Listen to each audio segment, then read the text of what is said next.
नमस्कार दोस्तों, मेरा नाम है अतुल धनगर और स्वागत है आपका मेरे YouTube चैनल गुरु ज्ञान में।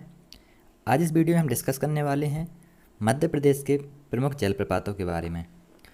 कौन सा जलप्रपात किस नदी पर स्थित है, किस शहर या किस ज़िले में स्थित है और उसकी ऊंचाई क्या है, साथ में ही इसकी क्या विशेषताएं हैं।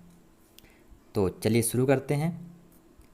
और एक बात और, अगर आपको हमारे वीडियो पसंद आ रहे हैं तो आप इन्हें लाइक करिए, शेयर करें और हमारे चैनल को सब्सक्राइब करें। तो चलिए शुरू करते हैं। हमारा पहला जलप्रपात है कपिलधारा जलप्रपात। यह अमरकंटक में अनूपपुर ज़िले में स्थित है। यह नर्मदा नदी पर बना हुआ है और इसकी ऊंचाई 15 मीटर है। यह नर्मदा नदी पर बना हुआ पहला जलप्रपात है और नर्मदा कुंड से लगभग 8 किलोमीटर उत्तर पश्चिम में स्थित है। ये उसका फ़ोटो है। हमारा अगला जलप्रपात है दुग्धधारा जलप्रपात। यह भी अनूपपुर ज़िले में स्थित है और नर्मदा नदी पर है और इसकी ऊंचाई भी लगभग 15 मीटर है। यह जलप्रपात कपिलधारा जलप्रपात के पास में ही स्थित है। इस स्थान पर दुर्वासा ऋषि ने तपस्या की थी, इसलिए इसका नाम दुर्वासा धारा पड़ा। बाद में इसका नाम दुग्धधारा पड़ गया। दूधधारा श्री नर्मदा जी का अद्वितीय जलप्रपात है। यह काफ़ी मनमोहक है और यहाँ का वातावरण काफ़ी शांत है।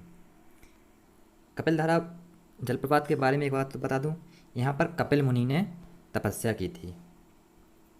एक कपिल मुनि हुए थे, उन्होंने यहाँ पर तपस्या की थी, इसलिए इसका नाम कपिलधारा जलप्रपात पड़ा है।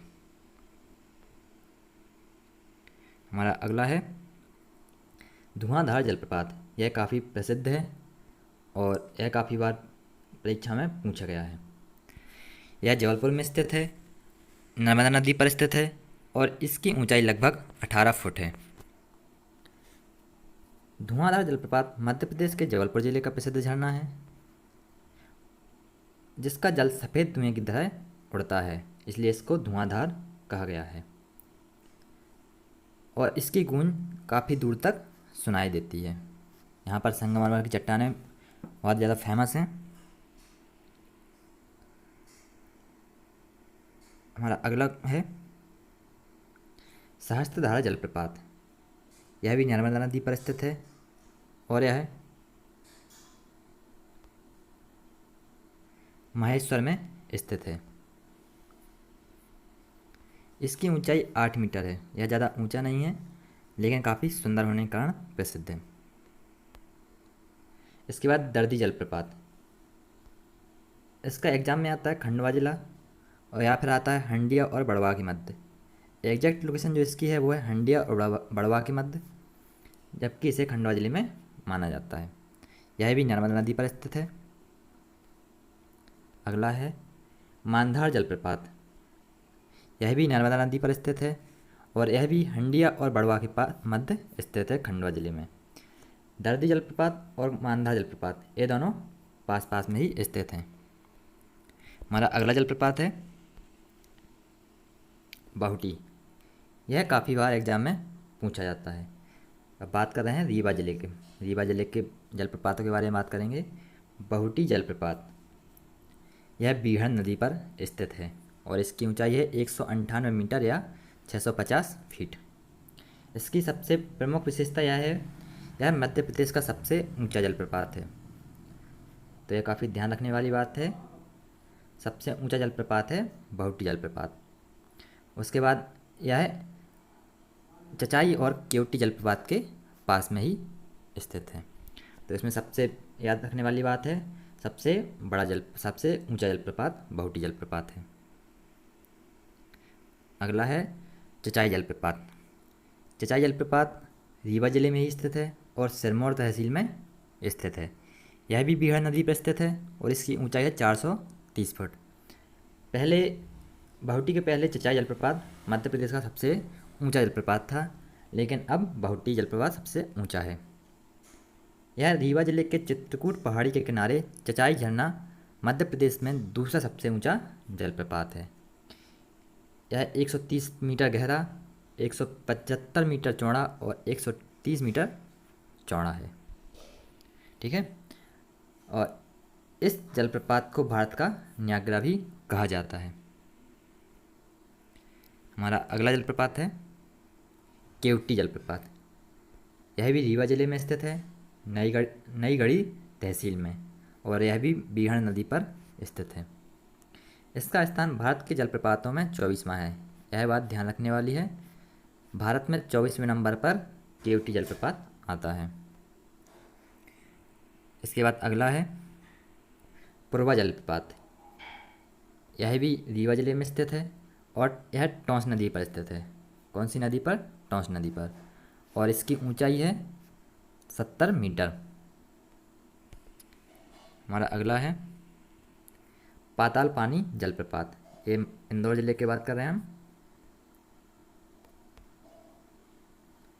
पाताल पानी जलप्रपात यह काफ़ी फेमस है, वहाँ पर इंदौर के पास ही स्थित है, महू तहसील में, और यह बनता है चंबल नदी पर। जैसे हम सबको पता है चंबल नदी इंदौर की महू तहसील में जाना पाव की पहाड़ी से निकलती है, तो उसके पास में ही यहाँ पर यह जलप्रपात बना हुआ है और इसकी ऊंचाई है 300 फीट। उसके बाद झाड़ी दाहा जलप्रपात, यह भी इंदौर जिले में स्थित है और यह भी चंबल नदी पर स्थित है। इसके बाद अगला है टिंचा फॉल झरना।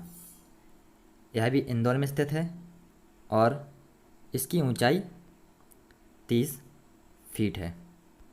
ये स्थानीय स्तर पर काफ़ी ज़्यादा फेमस है, स्थानीय लोग काफ़ी ज़्यादा यहाँ पर घूमने के लिए जाते हैं। इसके बाद अगला है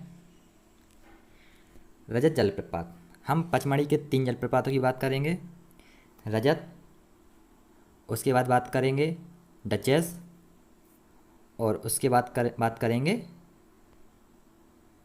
अप्सरा जलप्रपात की। तो सबसे पहले बात करते हैं रजत जलप्रपात की। ये पचमढ़ी में स्थित है, होशंगाबाद जिले में, और इसकी ऊंचाई है 350 फीट। ठीक है, मध्य प्रदेश के होशंगाबाद जिले में स्थित है। रजत जलप्रपात पचमढ़ी का सबसे बड़ा जलप्रपात है। यह ध्यान रखने वाली बात है, पचमढ़ी का सबसे बड़ा जलप्रपात है। यह भारत का 30वां सबसे सुंदर झरना है। इसका आकार घोड़े की पूंछ की तरह है और इसे सतपुड़ा की रानी कहा जाता है। रजत जलप्रपात को सतपुड़ा की रानी कहा जाता है। इसका नाम रजत प्रपात इसलिए पड़ा क्योंकि जब सूर्य की किरणें पानी पर पड़ती हैं तो यह चांदी की तरह चमकता है, इसलिए इसका नाम रजत जलप्रपात पड़ा है। यह पचमढ़ी में स्थित है। हमारा अगला है डचेस जलप्रपात। यह भी पचमढ़ी में स्थित है और इसकी ऊंचाई है 100 मीटर।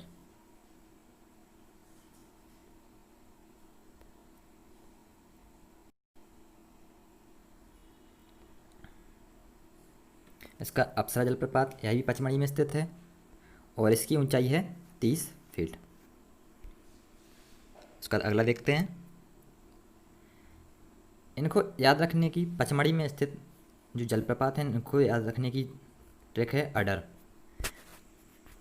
आ, ड और रा। आर से अप्सरा, डा से डचेस